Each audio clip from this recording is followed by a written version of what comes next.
So here we are, our first guest on the podcast, Woo. Jean Bliss Barron. Really excited to hear your story and thank you so much for being here. Really Thank happy to have you. you. Thank you. Thank We're you so for having excited. me. I'm So excited how to be part. we just kind of, tell our birth story and then we might jump in with questions, like if something jumps into our head, if that's works for you. It's a great idea. Perfect. Okay. Perfect. So I was born in New York City, and I was born July 6th, and I was adopted December 18th. A few months later after I was born. And to be honest, I have no idea where I was for those few months in between. That's what I was going to ask. That was good. I'm not sure. And I was in Sheltering Arms orphanage. There's not a lot of orphanages today, but that's where I was in Manhattan, in the city. Wow. And I cannot tell you when I was told I was adopted because I don't remember that. I don't think I was sat down and told. I think it was just always part of my life, part of my story. Part of your story. Yep. And my parents were very open. I was born in 1953, and in 1953, people were not talking about adoption, but my parents were, and I was. And so it was something that I always wore with a badge of honor. I can't tell you why, but I just always felt pretty special about that. I think, well, I don't think, but I know when I was in elementary school, I didn't always talk about adoption, but I would throw it in a story every once in a while. And I remember a little girl teasing me about being adopted. And we have both had that too. Did you? Yes. And I came home, told my mother. My father traveled a lot. He was very much a part of my life, so I don't want to exclude him in any way, but he traveled. And I remember telling my mother, and my mother trying to help me with words to give, but she wanted me to own this and deal with this myself. But we just couldn't get beyond with this girl. So I remember one time my mother said, listen, and my mother was a very petite, quiet, strong woman, but she finally just said, you go back and tell her parents had to take what they got, you were chosen. So I did that. And I don't remember the girl, but I kind of remember the moment. I love that. That's shut it down. It just shut it down. And then we moved a lot. We moved quite often. We were living in Kansas at the time. My parents were living on Long Island when I was adopted from New York. And I grew up in Kansas, St. Louis, and when I was in high school, I got involved with a group of kids who were adopted. Well, actually, it was an organization that worked with kids who were adopted, and I was just kind of part of sitting around. I feel it was just kind of a conversation moment. How did you find them? Like, how did that come about? They found me through my counselor, my high school counselor. Okay. I was always just open about adoption. And as a matter of fact, I remember a friend of mine who did not know she was adopted and found her adoption information. Oh my goodness, that's always interesting. Yeah. Around 16 years old. Mm-hmm. So I can't be honest with you. I can't remember specifically the different conversations I had, but I remember she knew I was adopted. She was a good friend of mine. She found out that way, and it was very hard. Oh, very hard. That makes it, we've talked about that we're glad we've always known. It's just been our story. Yes. Did she act out and have issues? Yeah. Did you have any at all? Did you always felt like you had, do you feel that your self-esteem, that you had a lot of self-worth and self-esteem? I think that grew in my life. I think my self-esteem grew. I don't think being adopted had anything to do. I was not a great student. I think as I look back, I probably could have had some identification with attention deficit or different things like that. Now that I'm an adult and we're all talking about things like that, I look back on, my own education, and I think that's probably something that could have been addressed. But I mean, I Me was too. fine.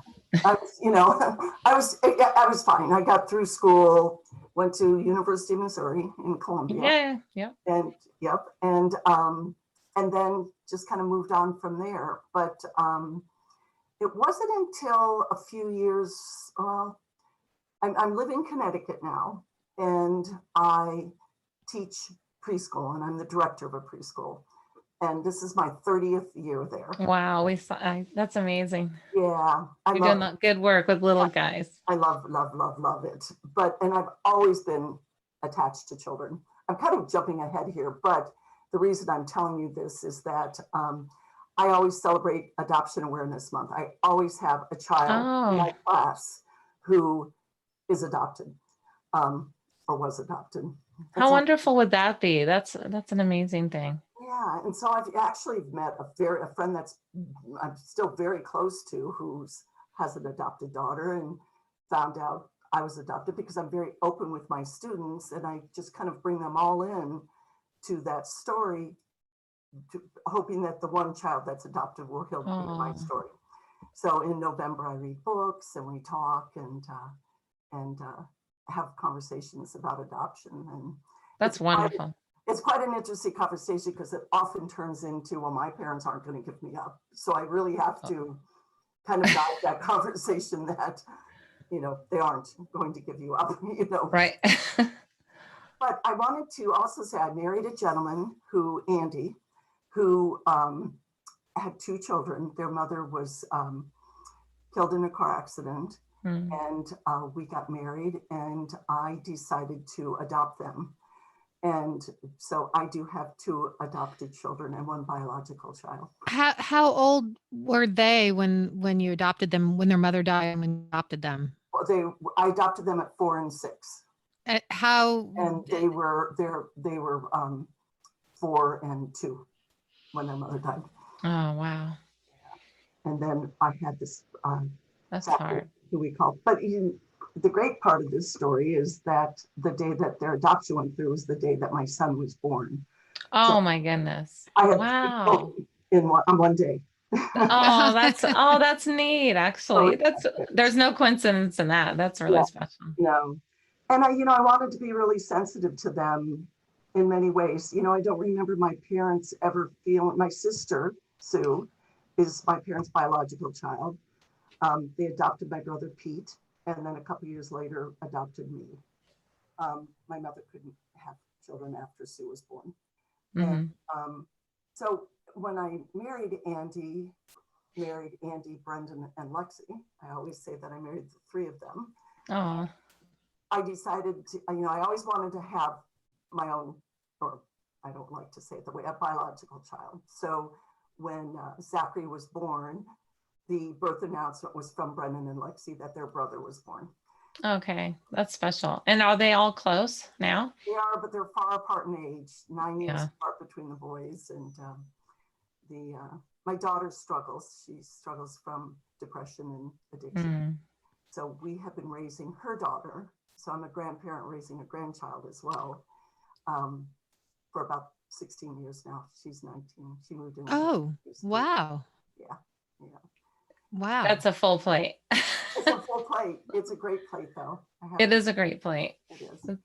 So through my November Adoption Awareness Month, I met a couple who started a program called AYA. They were the parents of one of my students, and it's called AYA, and it's After You Adopt. And it was a support group for adoption. And so I continued with that and became vice president. I don't even know, we had different roles, but of that. And we helped families who were adopting with support. And through that, I ended up being able to be part of some of the things that were happening in the state of Connecticut and Hartford, helping to support families. How did the families reach out? Were they told about your group and then they could, because I have several friends that adopted children, and then it's more open now than your adoption, mine and Sarah's. Yes. So they could reach out and have that support, I'm sure. They could, and my group let people know through the groups that they were working with for adoption, was how they found out about us. Okay. In particular, but I can't remember the name of the adoption agency. And it's still going on, AYA? No, they ended up kind of fizzling out a few years ago. Their kids got older, and I think adoptions become so much more open, and there's so much more in conversation. Yes. I'm not sure exactly what happened. We talk about that, how the difference between, well, even you get made fun of, and I was made fun of a little bit too on the Me playground, too. and Sarah too. Or just made to feel different. Yeah. Oh, you're Right. adopted. Right. You're not the real mom. Yeah. Oh yeah, I love the real. You're not, and you're asked that. I've been asked that question many times. Who's your real mom? Yeah, I hate that question. Who's your? And I always say my real mom is Ellie Bliss. Yeah, it's always interesting to me that it's about the mom. Right? Yeah, I don't hear much about the dad. Well, which we've been going chapter by chapter through this book, The Primal Wound, which I don't know if you've ever read it. It'd be interesting to see your take on it, but there is this that no matter what, there's a wound from being separated from the birth mother, whether or not you're aware of it. It's always there. I agree. Yeah, it's more focused on, I think the reason people focus on the birth mother is because it's easy. Well, first of all, because they went through 9 months of make the choice. Yes. That there is that inseparable thing of, and you've had a baby. So I wonder if that was how you felt when you had your son and Yes. had that connection to someone biological that you'd never experienced before. Not only biological, but somebody that looked like me. Yes, exactly. We Yes. we both had that's like, oh. Yeah, I looked at him all night long, the night that Yeah. it was, and I didn't really get that connection of what it was like. Oh my goodness. Yes. But it was for hours I stared at him. We talked about how we didn't know that would happen. Right. I had no idea. No, not at all. And now as he's 36 now, and people, oh, he looks just like you. And you're like, yep. We've also given, we found a second primal wound, empty nest when they leave. Except for when you're a grandparent raising a grandchild, they never leave. They just keep coming back. Right. Which is nowadays so many kids, right? It's like in and out. I know. But we need to get to, your biological family found you at 65. So it was that long until they tell us. Yeah, tell us that. When Zachary, my biological son, when he was 3 years old, he had a rare muscle disorder that would leave him crippled for a period of time, a small period of time.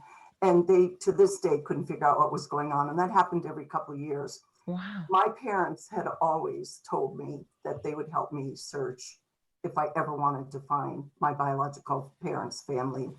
And I just never did until that moment when I had a child. I had no information about myself at all. As a matter of fact, when I turned 60, my husband gave me a surprise trip to Niagara Falls. And at that, or was it 6, whatever age, but you needed a passport. Right.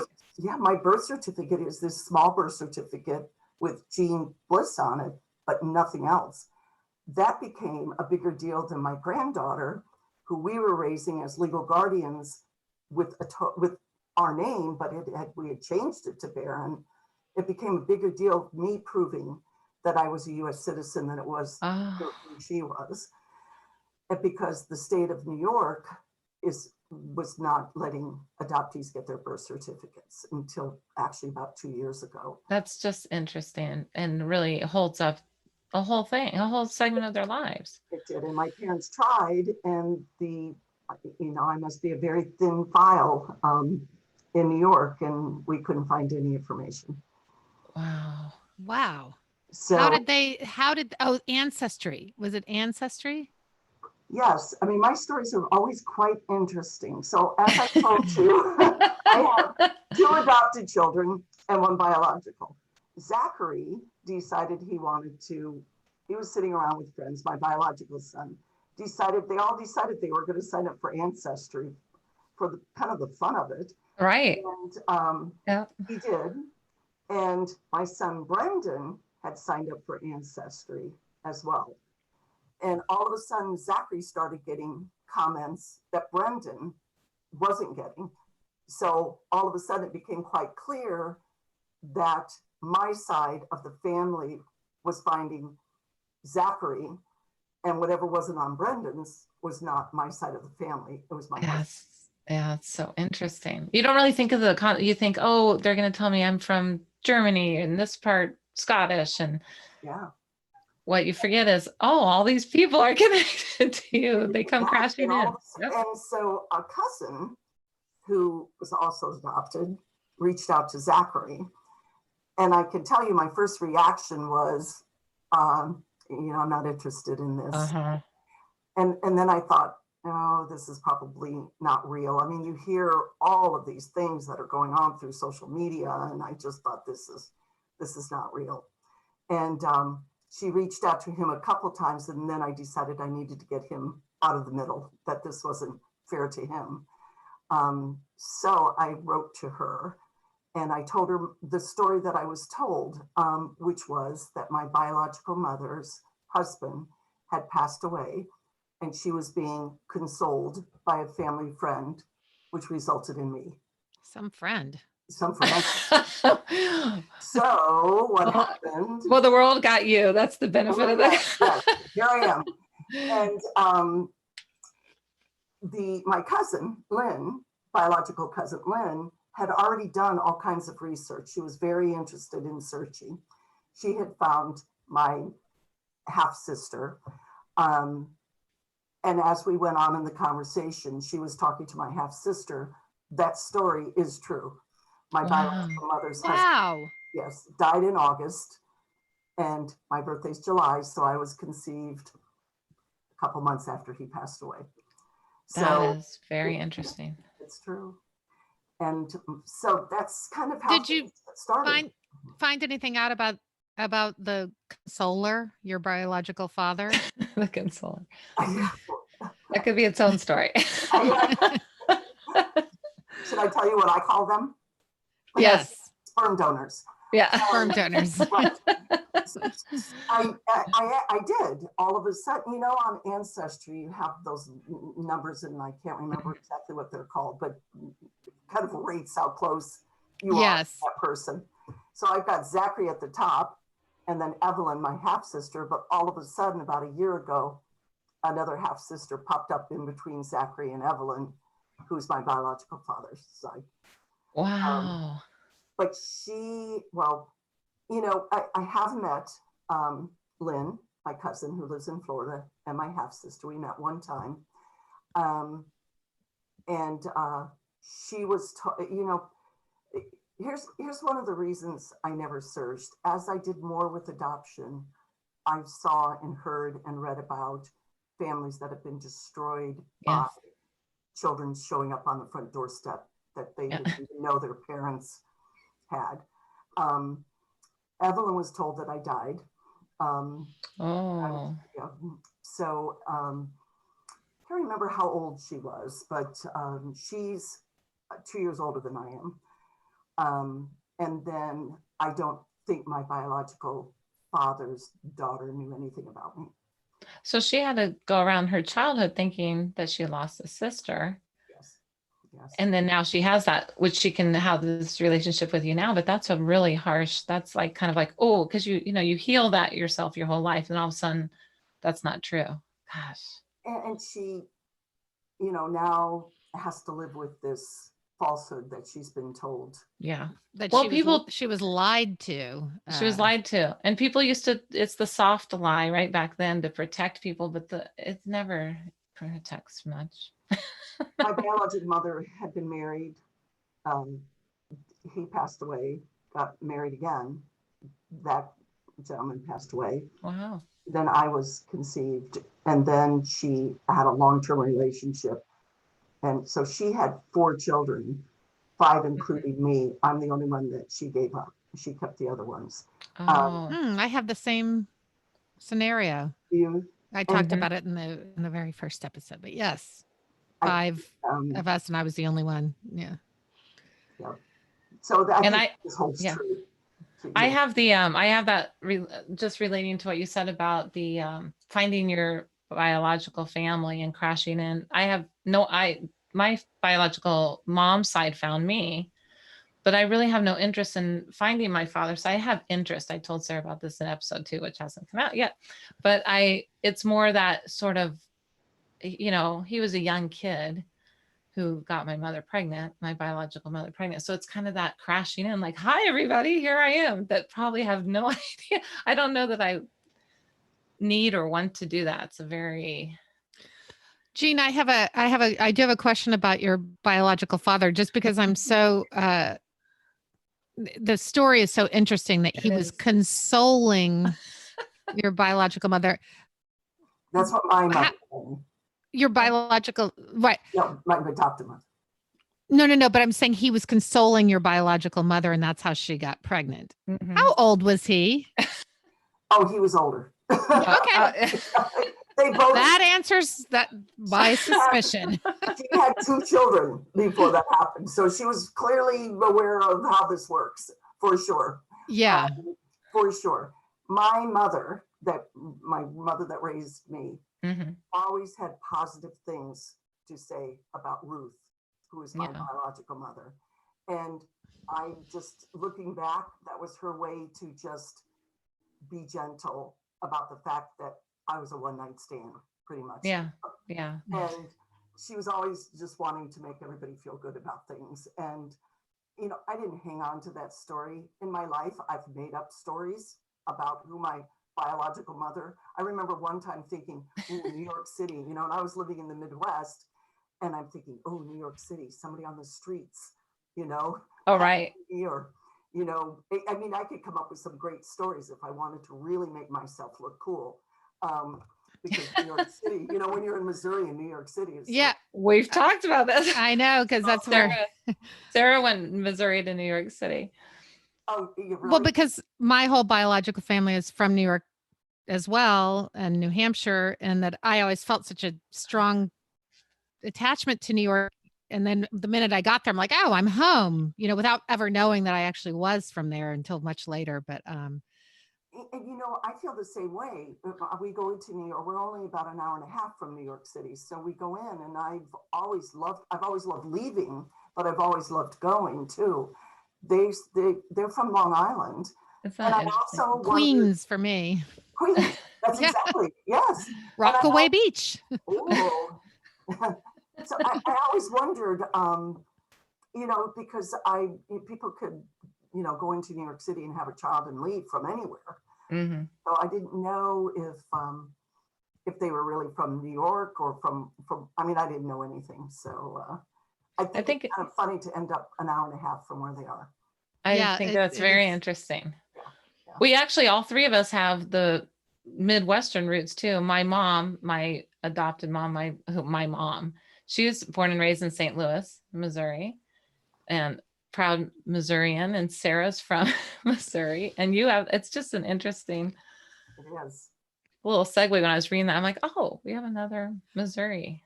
I wanted to ask about your brother, Peter. Peter. Is that his name?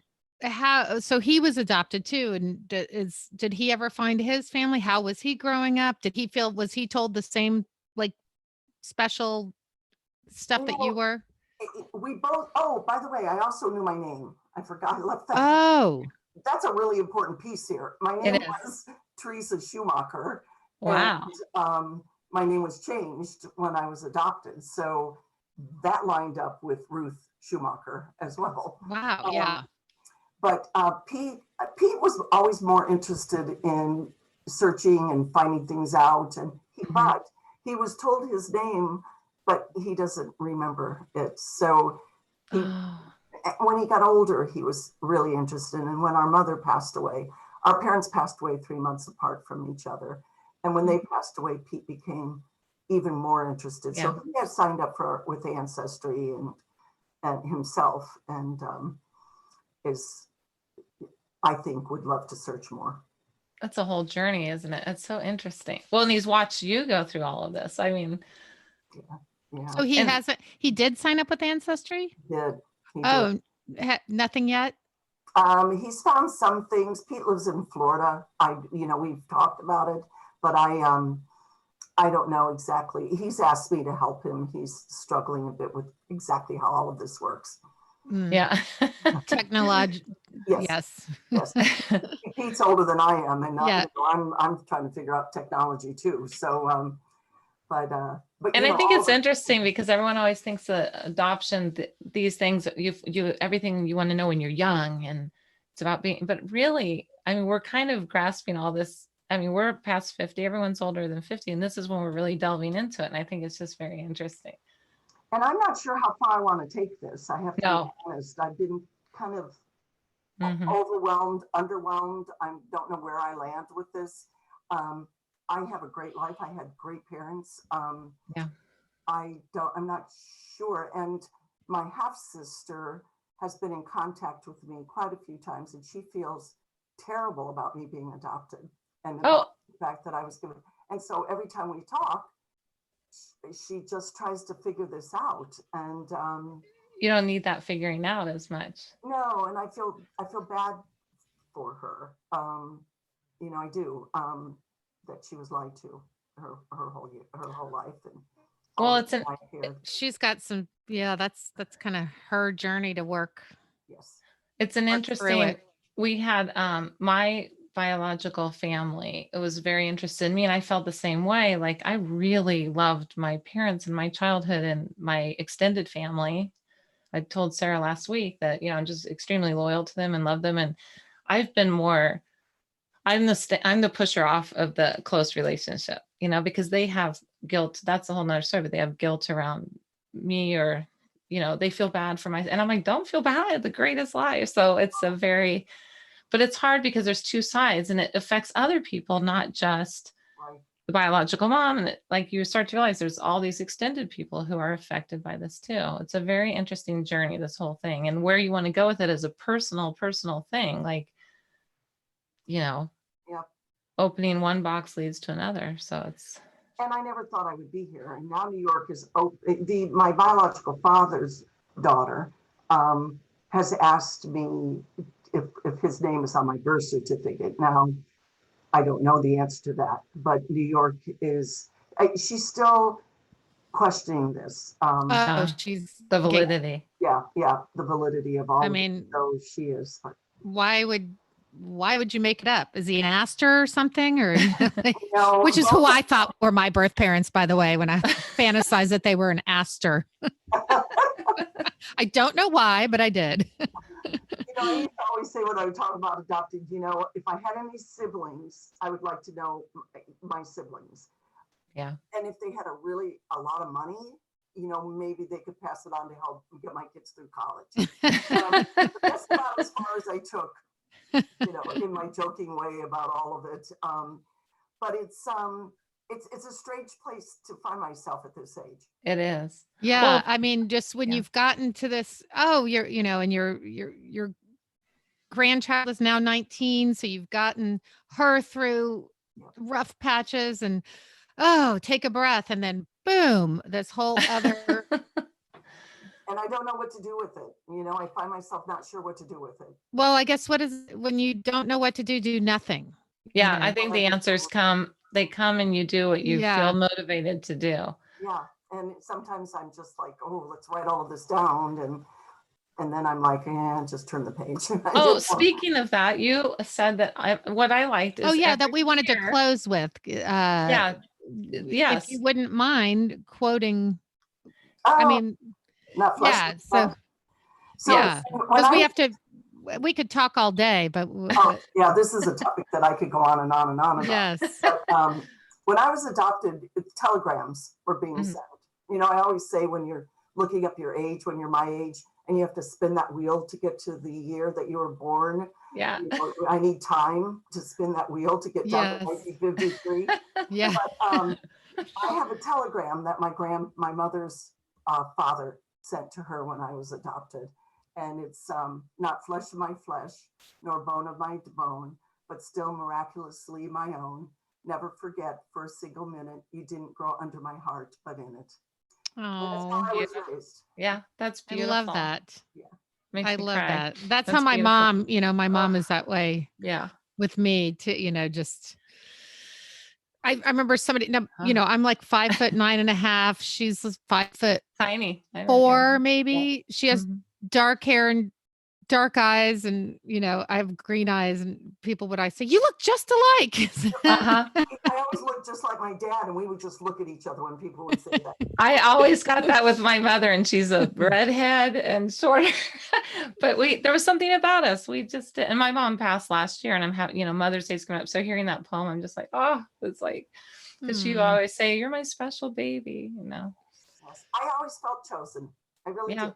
And I Yeah. think there's a lot to say for somebody who adopts a child. I have another thing that I'll send to both of you, and it talks about the birth mother and the adoptive mother. And what the birth mother gave you life, you were born, and then Yes. the adoptive mother gave you a future or something. I can't remember exactly how it is, but it's. I feel lucky. I feel blessed. I really do. Yeah. That's beautiful. We love your story, and that you every year you write down your memories on your adoption date, which I've never done that. And I think, oh, maybe I'll do that going forward. I think that's a beautiful. Your adoption date is my son's birthday. Yeah, we were talking about that. December 18th. Yeah. Well, my parents had a Christmas card made with a plus little stockings, my father, my mother, my sister Sue, my brother Pete, and then a plus stocking. The Christmas cards were being sent out around December 18th. So that's how I was. How cute. Oh, that's cute. That's so cute. Well, thank you so much. This has just been. I know. I feel like I should talk to you for another 3 hours. I'm like, I know. we might have to have you back. Like, I want to talk to you about my relationship with my granddaughter. And I really want to hear that. I think my adoption, both my biological parents not being able to keep me, her parents not being able to keep her, have bonded us in a way that. Oh, I'm sure. I'm happy that we have that. And you're now in the role of being that mom, giving her her future. That's beautiful. We'll definitely have you back because we're going to do different panels and yeah. I'm glad you're doing this. Thank you. We are too. It's really exciting. Yeah, I think it's great. Thank you for. Thank you. Continuing the adoption, keeping it alive. I think. Yes. Yes. Thank you for being so open and honest and with us today, making me cry. Thank you. Anytime. Okay. Thanks, Jean. Thanks, Jean. Bye-bye. Bye. Happy Mother's Day. Happy Mother's Day. Yes. Yes. To everybody out there, happy Mother's Day. Absolutely. Bye. Bye-bye. Bye. Bye.